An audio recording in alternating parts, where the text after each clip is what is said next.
Olá, eu sou Akira Miyashiro, professor do Polo do Conservatório de Tatuí em São José do Rio Pardo, e neste vídeo vou falar sobre forma em música. Opa, peraí, música tem forma? Como é que é isso aí?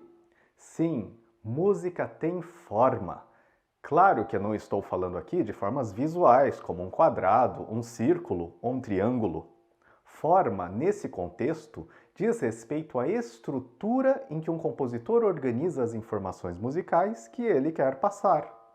Essas informações musicais são os ritmos, as melodias, as diferentes texturas e assim por diante. É como num discurso ou mesmo num texto escrito. As informações precisam estar bem organizadas para que a mensagem seja passada e entendida de maneira correta. A redação do Enem, por exemplo, precisa de uma estrutura específica ou de uma forma específica.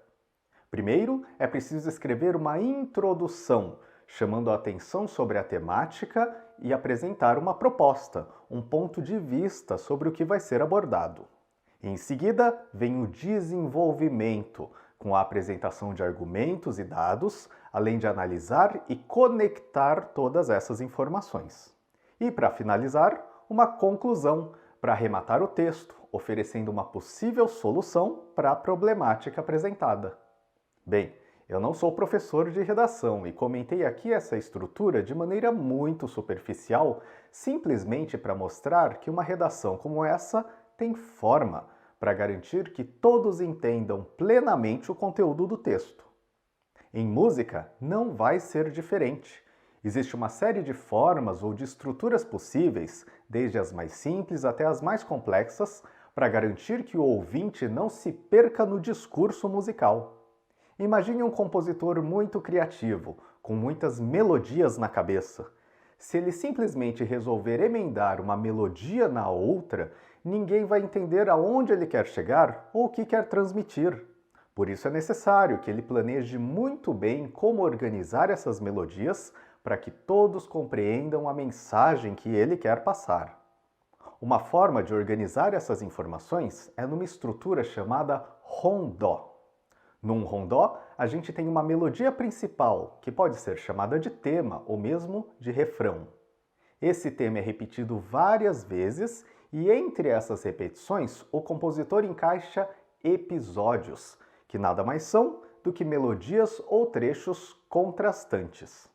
É como se fosse um grande sanduíche em que você coloca uma fatia de pão e um tipo de recheio, depois outra fatia de pão e outro tipo de recheio, e assim por diante. Um rodó muito famoso que eu vou utilizar aqui para demonstrar essa organização é a música Para Elisa, de Ludwig van Beethoven. Você pode perceber que o tema é bem tranquilo.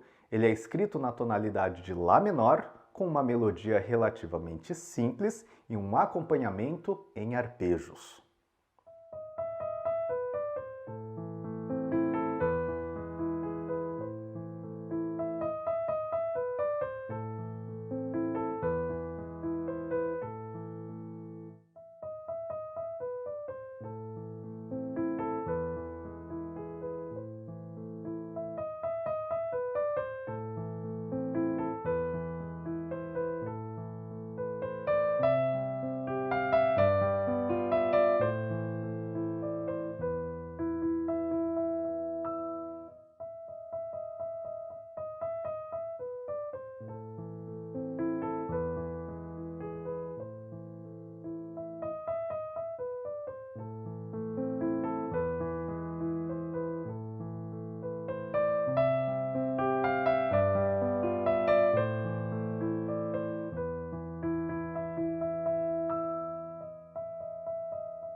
Em seguida vem o primeiro episódio, que soa um pouco mais movimentado.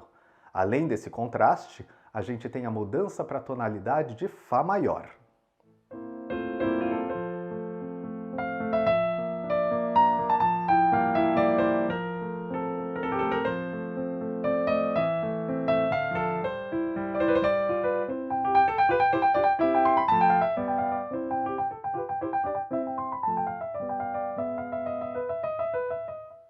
Depois do primeiro episódio, Beethoven repete o tema principal, dessa vez mais curto, sem as repetições.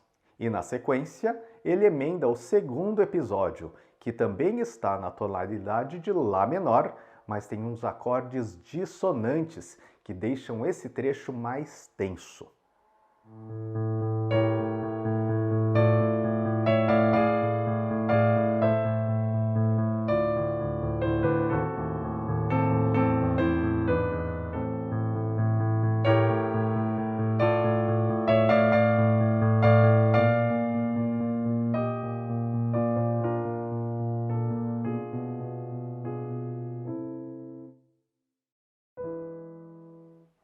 Essa tensão no segundo episódio é interessante, porque ela faz com que o retorno do tema principal seja bem-vindo, que é justamente o trecho que vem em seguida e finaliza a música. Antes de a gente ouvi-la completa, veja a estrutura da peça. Tema principal, episódio contrastante, repetição do tema principal, outro episódio contrastante e, para finalizar, o retorno do tema principal.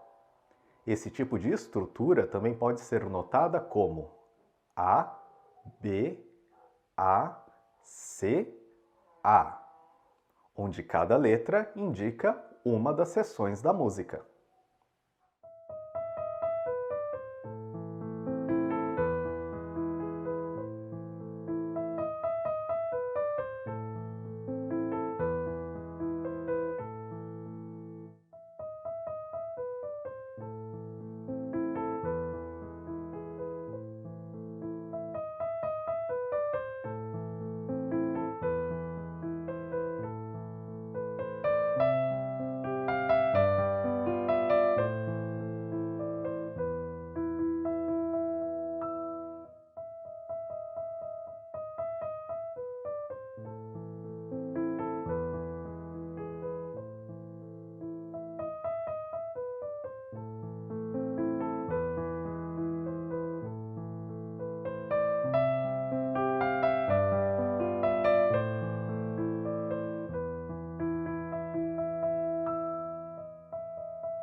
Muito bem! Você aprendeu neste vídeo que música tem forma, que nada mais é do que a estrutura que um compositor utiliza para organizar as informações musicais. Existem diversas maneiras de se estruturar esse discurso musical e o rondó é um deles. Bons estudos e até mais!